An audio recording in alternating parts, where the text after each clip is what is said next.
you very much your way. I'll be honest with you, Marby. I don't think there's any chance that our analysts here at the VCS could be right twice in a row. And I also forgot, actually, at the start of the last game to tell you a funny story. Would you like to hear it? Sure, it doesn't appear to be too much happening in this early game, so... So, there was this analyst. He goes by the name of Fresh Stanner. You might have heard of him. And he wanted to do some analyst work on the VCS. So I said, you know what? I'll give you my notes. I'll give you a cheat sheet.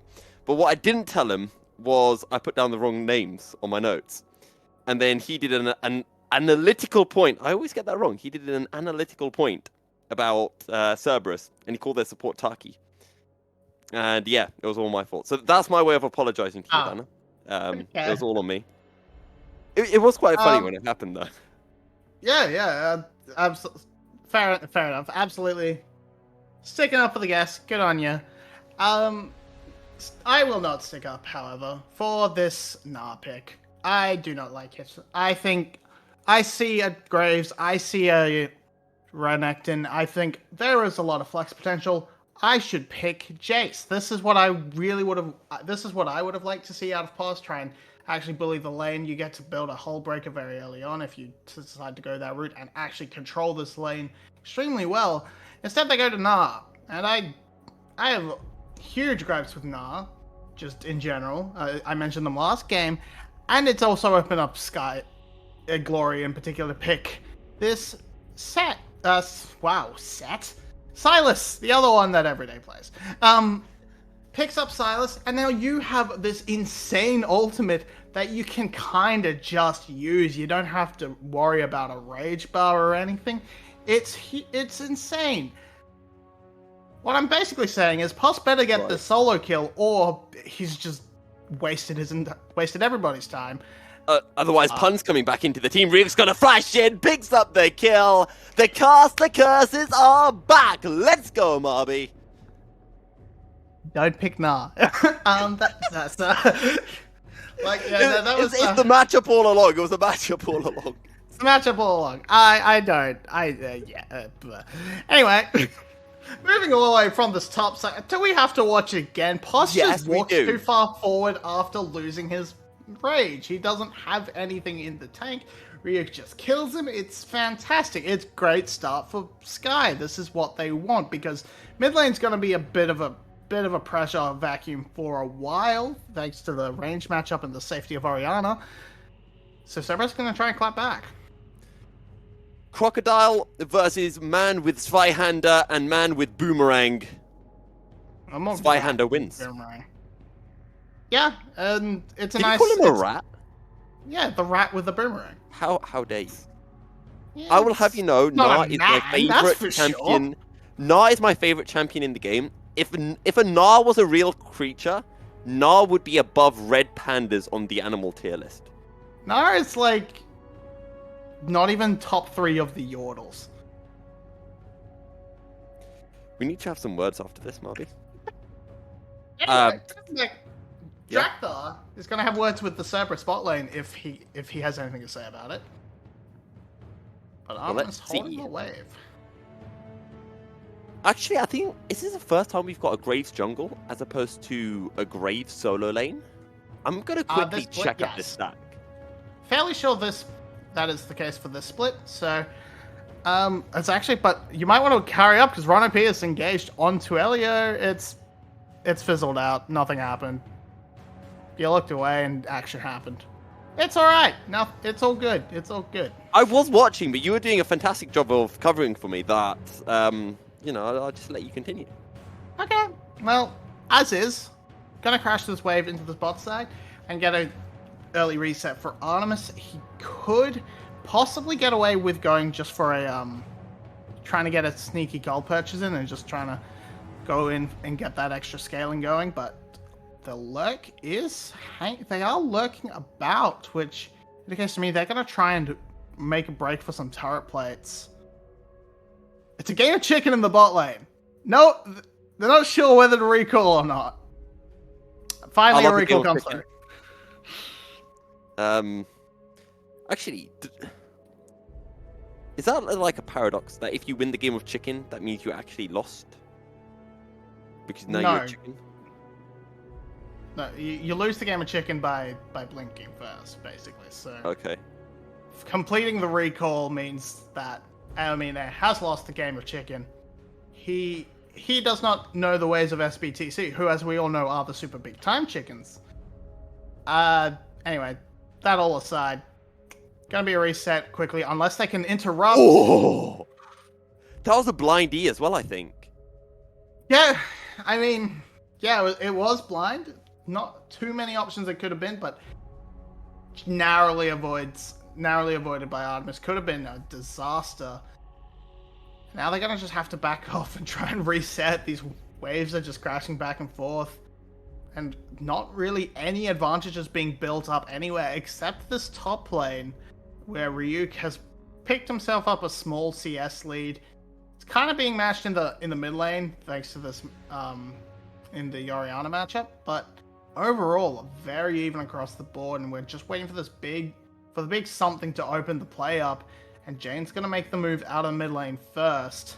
Can they find Elio or Drakthar lurking in the jungle? Not likely. But if they control this bot side river, they can pick up the first dragon, get the Drake stacking in their favor. Probably want to... Yeah. I was going to say, especially with Drakthar on the top side of the map, nice little window that they could try to abuse. Yeah, not quite sure where he is though, so they're not going to take that risk and start it up. They might have kind of missed their window to really commit to it, because if they start to if they make it clear that they're going that way with the Jinx, that gives the opportunity for Ryuk to rotate down and help Drakthar just clean up this Rift Herald, which is probably slightly more impactful overall.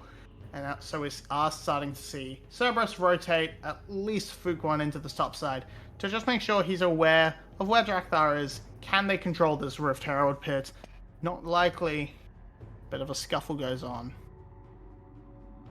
Scuffles are continuing, and it's kind of more of what we saw in Game 1. Maybe a little bit less aggression in the early stages of the game than what we saw in the opening game between the two teams. And especially for me, anyway, when I look over to the Cerberus composition, I think they're quite happy with having this time Justice Scale. You know, let Artemis get some items, same for Jane, same for Fuquan as well. I think they're all happy with just having some extra time. They're all fairly happy to just let the game play out. You are, but by a similar token, you're not too worried about giving up that much and letting the game sort of progress slowly on the side of Sky, at least for the next few minutes where you're trying to let Glory get some levels. But here we go. Depth charge hijack, drop down onto Ron OP as in goes Ryuk. He's got the Dominus. The shockwave will land onto two members, but now by Sky they turn their attention towards Artemis and Jane before backing away. Just a one kill going to the hands of Burst the Sky. And while they weren't able to pick up a Rift Herald, I guess it's a 1-for-1 in that regard. A kill for an objective. Yeah, they should be able to clean up this dragon on the way back too. So in the end, it's not too bad for Sky overall. It depends how much investment Cerberus can get out of this Rift Herald. Can they crack open a first brick with it? Can they push it into a second tower? That sort of thing. Jinx Rocket goes for it. Doesn't happen. Worth the try. You got to shoot your shot. Yeah, but overall, yeah, just it's only getting that one is a bit of a shame for Burst the Sky, and it only goes onto this Renekton, who is about to pay for it. They drop down the dive, Heartbreaker as well. Ryuk will heal up, but Fuk will be able to get the kill. The power shot at the end pulls one back. Yeah, so that didn't go great. Lot of should have flashed. But now Fuquan has decided he's a 2-0 Viego. He's going to be the carry, and he's going to donate himself a lovely full tower first blood. More about 3.5 plates, as he shared at least one. Bot lane? Bot lane, there is action occurring. However, the Flame Champions will stop Drakthar from advancing.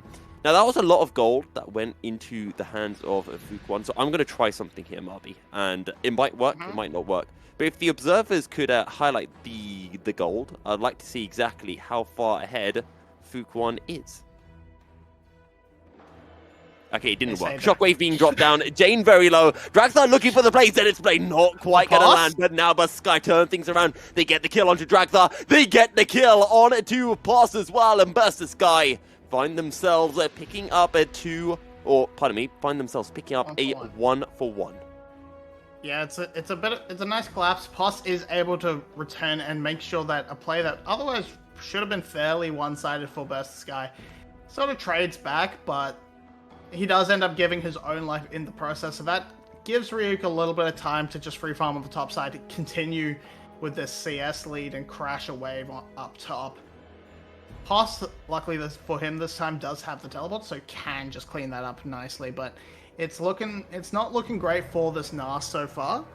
As here we see the Shockwave had already been blown from Glory, and Jane collects Dragthar very nicely in there.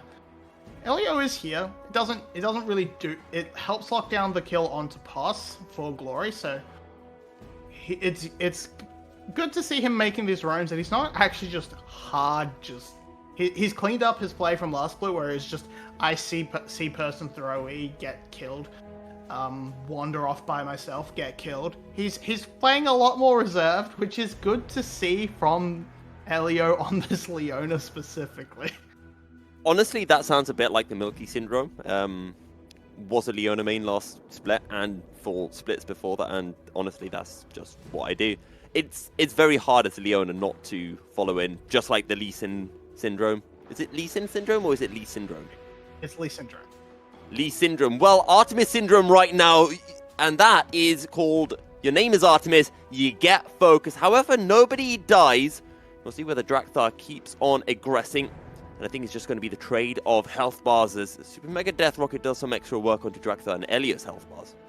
That rocket should be enough to... Okay, no, it's not actually going to be enough to dissuade the push coming through from Sky. And unfortunately for Poss, who is getting a lot of free time alone on the top side, it's not like he has a tower to take. Fook already stole that entirely for himself, so should clean up the CS difference a little bit. That's a small win for the side of Sky, but with those plates coming down, that's...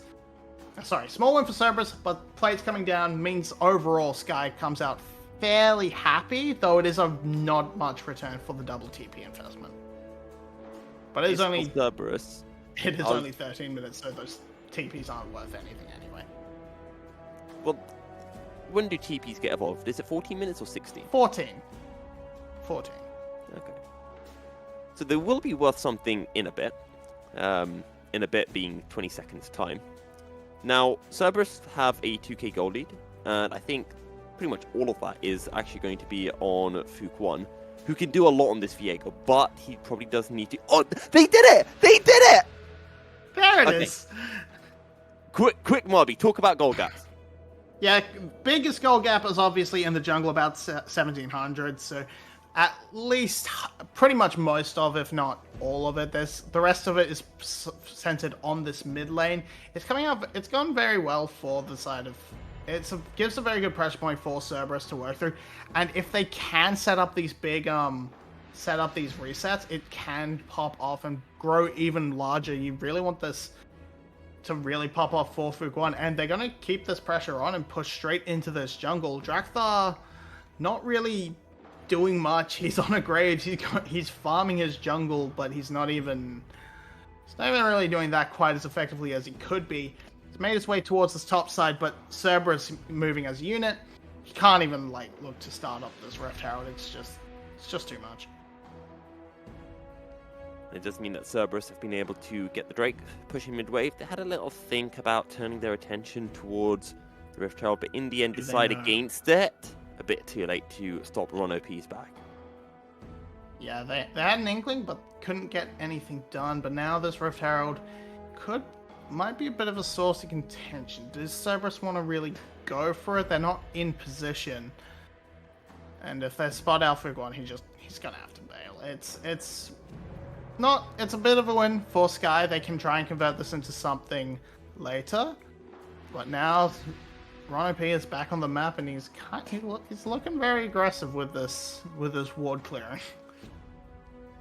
He's a man on a mission, and no one will get in the way of him clearing out ward. Cerberus, considering the dive into the mid lane tower, it would be a 4v3. Solar Flare drop down into the curtain call.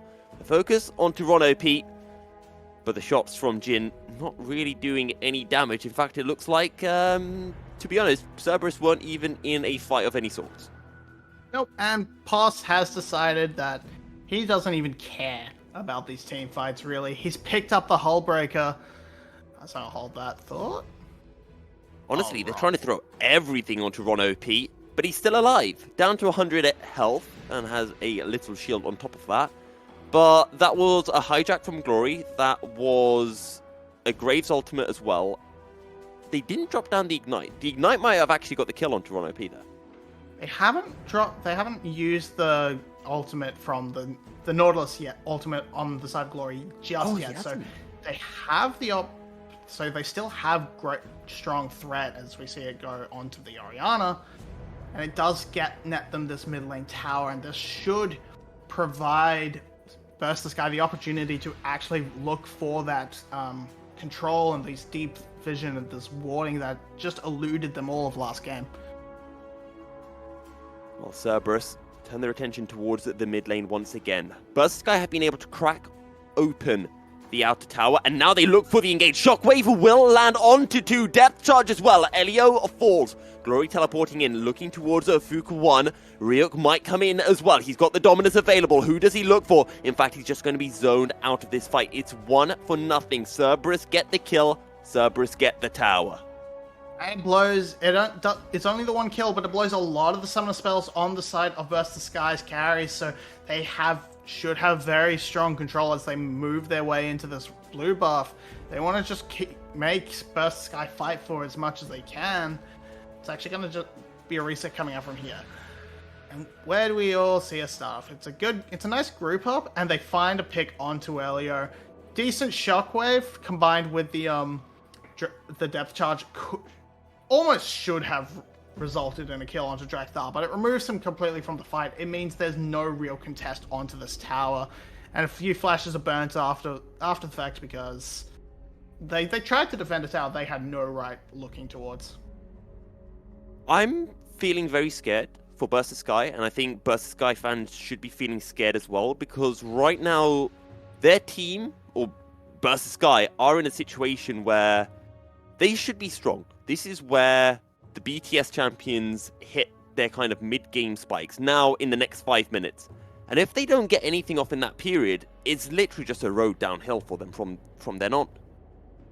Yeah, they do need to try and pick up this big front-to-back team fight, but it's becoming very hard for them to try and actually make anything come from it. I guess your best you could just say, we need to just move into these side lanes and try and split this pressure off. There's decent wave clear from the side of these 280 carries in the jungle and bot lane. It's currently sitting in the mid. And Glory should be pretty comfortable in the side lane on the Sylas. So should Ryuk.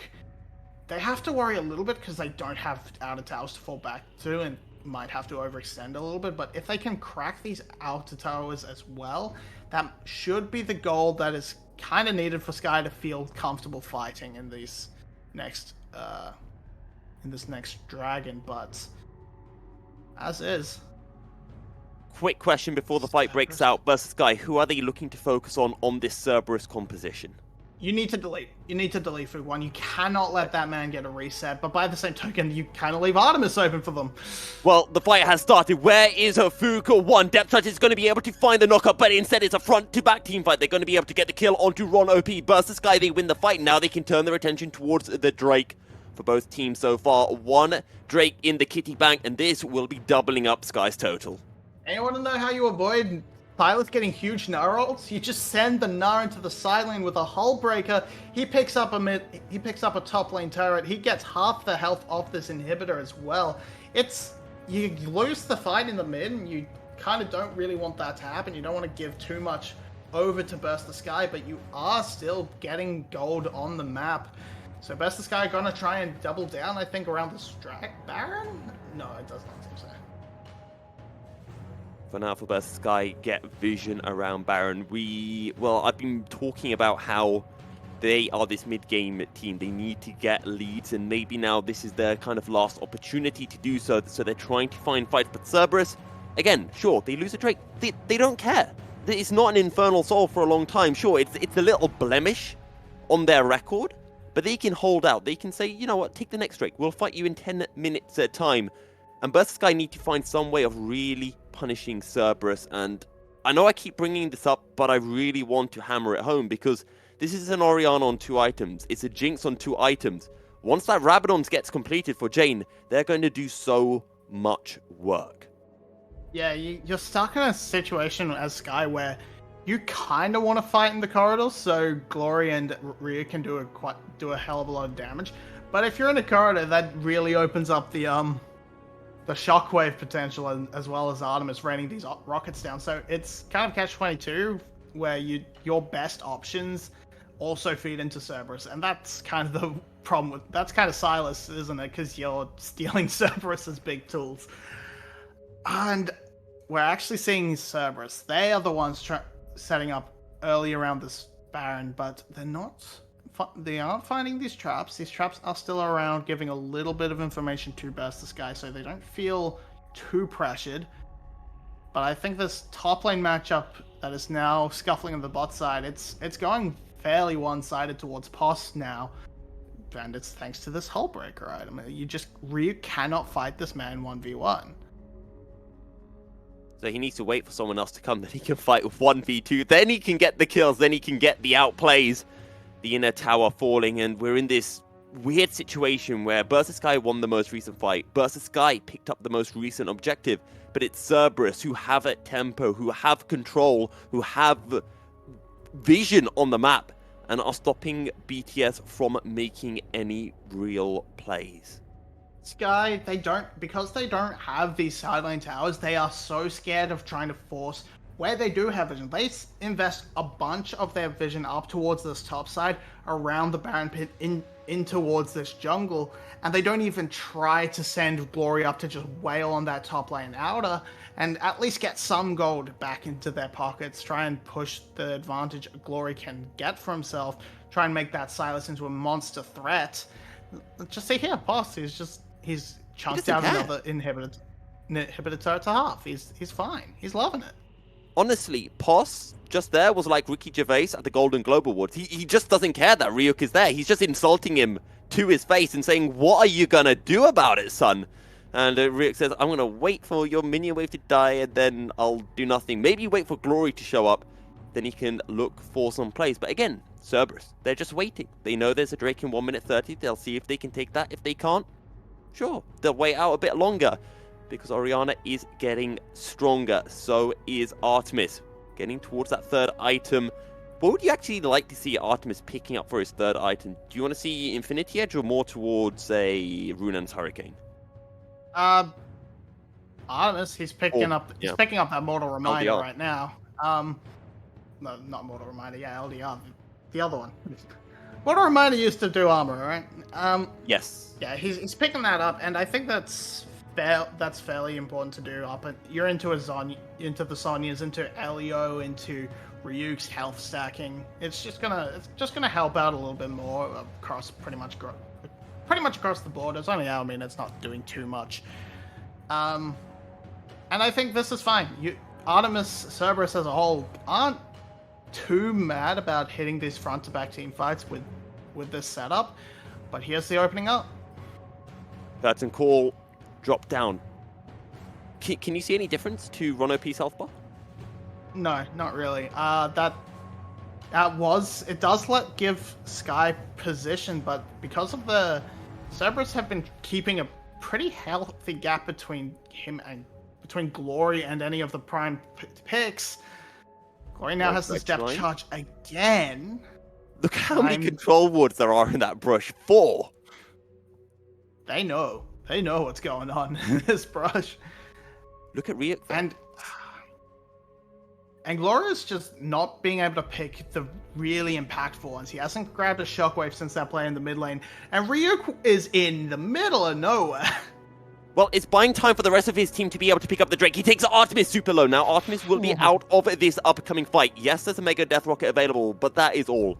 BTS decide against taking the fight, and they are able to get the Drake. That is critical, because now the next Drake is Soul Point, and that could be absolutely huge. The focus being dropped down instantly onto Ron OP. Teleport coming through. This will be a 3v4. Mega Death Rocket only eats up the health bar of Drakthar and does practically no damage either. But Fook1 is playing aggressive, flashing forward, goes in with a Heartbreaker, looking for Glory. Now they turn their attention towards Aomine, and they're going to be able to get the kill. Now they look for Elio. Deadly Flourish locked him down under tower, and Cerberus will pick up 3 kills in total. Yes, they lose Ron OP. Yes, they lose a Drake, but they will be able to get the Baron. Yeah, instant turn onto the Baron. There's not really much that Burst the Sky can do. They have a teleport onto Glory, and I think they're looking for it. Ryuk's up as well, actually, so they're looking for the collapse. It does force them off. They are not willing to take it. There is an opportunity for a huge Gnar. There was an opportunity for a huge Gnar, but coming up from the side of Glory if they clumped up that way. So Cerberus just going to sort of take the extra fight, take the kills, but it is, as mentioned, Soul Point. And Ryuk here did do a lot. He almost killed off Artemis. He stalled out enough time for this Baron to go down. This Dragon, rather. And from here, just they blow everything onto the Nautilus, and the Nautilus is kind of not all that important. The Gnar, however, able to pick up Aomine. That's exactly what they needed to try and blow this open. It worked out very well. Things looking good for Cerberus, but I feel like this fight, this game, is going to come down to that final Drake. If Burst the Sky can pick up that Infernal Soul, it could be absolutely huge for them. It could find that little extra bit of damage that they've been seemingly lacking in these fights to burst through the first target that they find. Because while they do need to get onto Fook1 and onto Artemis, they've seemingly been unable to do so. They've been trying to front to back. They've been trying to kill the first target they come across. Posture side laning, he picks up that inhibitor tower, and now there is an avenue for Cerberus to even look for a backdoor if the opportunity arises. And we've stunned, and we're still just seeing this pressure from Cerberus coming down through Pos, cracking this inhibitor, as the rest of Cerberus are just like, we just need to stay close to this Baron, keep the threat alive, because, yeah, as long as nothing happens in the 4v4, Cerberus is pretty much happy to keep winning. And now that they've actually broken open this inhibitor, I think they could very comfortably move Pos just into the top lane and do the same thing, try and crack open both side lanes. But no, now Elio is being forced back to try and respond to Pos's just relentless push. And now maybe the opportunity opens for Cerberus to look in towards this Baron. No teleport up for Pos, so he is isolated down there. But it's not like anyone matching him on the side of Sky has one either, so... I want to throw in a quick point about Cerberus and Pos and Jane, because Jane coming in, rookie split.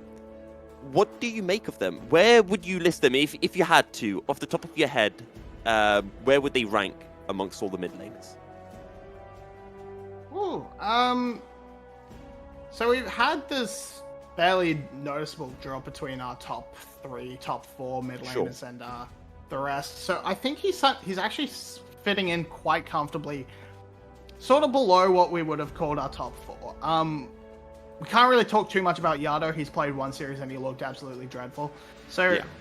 Coming in as we can't talk about Carti either because he just ran it down on the Carly in the previous series. Yeah. So I think he's coming in at a pretty comfortable around 3rd, 4th right now. I know still need to see more from Noga to really solidify where he sits. Yeah, there's a lot, and Artifact's making a rise, so it's actually fairly hard to say. Well, things are looking close in the VCS. Things are looking close between Burst the Sky and Cerberus, both with 1 win, 1 loss. For Burst the Sky, they need to win this game if they want to keep their series hopes alive. Cerberus, on the other hand, looking for their second 2-0 of the week. And to start pushing themselves back towards those playoff spots. They are the current VCS champions. And this Infernal Soul, can they stop Burst Sky from securing it? Keep a look at Drakthar. He's going to be wanting to steal this one away with everything he's got. Poss already going in, and the focus is on to Elio, who's already out of this fight. Now they look to Renekton. They take down the Renekton. Who's going to get onto the back line now? Glory just sitting in the Drake there, and he is forced away. Burst Sky give up any hopes of stealing away the Drake. And as a result, they are still that one critical Drake away from Soul Point, but Cerberus, they extend the game for even longer. They continue to scale and they continue to look for objectives. This time, the Baron up once again. They are able to find the pick onto Elio and convert it into another to Ryuk. It sets them up to control the fight. It forces Drakthar away to respond in part to the super minions pouring into the bot side. That's where Sky had to go after this fight. And so it's a free Baron, completely uncontested, and they can use this, they can control these waves and set up siege on these remaining 2 lanes. As we just see, it's a good engage, and then all the focus, everyone turns immediately onto Ryuk. They do not want him going anywhere near the actual backline. That was a 5v4 as well. It was a 5v4 because Glory will start catching the wave in the bottom lane. And by the time he arrived, Cerberus said, okay, we don't need to fight anymore. We've already got 2 kills. What are you guys going to do? Yeah, and now we've talked about I've talked about Poss so much this game, just being a menace. Now he has Baron. He's teleporting into the top lane. He's going to try and sit top, try and break open this inhibitor tower in the top lane as the rest of Cerberus try and siege up mid. It's not the best siege comp. You don't have too much you kind of have good zone control with the Orianna ball to try and control these sides, but here's the open up. Here's the collapse from Sky. It's not gonna do anything, it feels like. Poss is not here though. This is a 5v4, a narrow window for Burst Sky to take a fight, for Burst Sky to win a play, but Poss getting ever closer. Glory focused down with the depth charge, but Poss is here! He throws down the ult on to Elio, but what can Ryuk do in the back lane? Trying to heal up, but Artemis is still untouched. Artemis throwing out the rockets, and Artemis dealing the damage. Elio on practically no health, but down goes the Glory, and Cerberus will just run through the remaining members of Burst Sky. Dredgeline lands onto our Mine. Drakthar stuck in the pit. Drakthar will get 1 kill, but Drakthar will get no more. Elio trying to find a sneaky little back spot, but Poss will spot him out. In fact, I don't think Poss saw him until the very end. Hops over the blue buff, finds Elio, picks up the kill, secures the ace for Cerberus, and Cerberus crash on into the base of Burst Sky. Cerberus will take down the final Nexus Tower, but first they've got to go head on over to the inhibitor, take that one down, reopen up the Nexus Towers for themselves, and Cerberus will take the 2-0 over Burst Sky.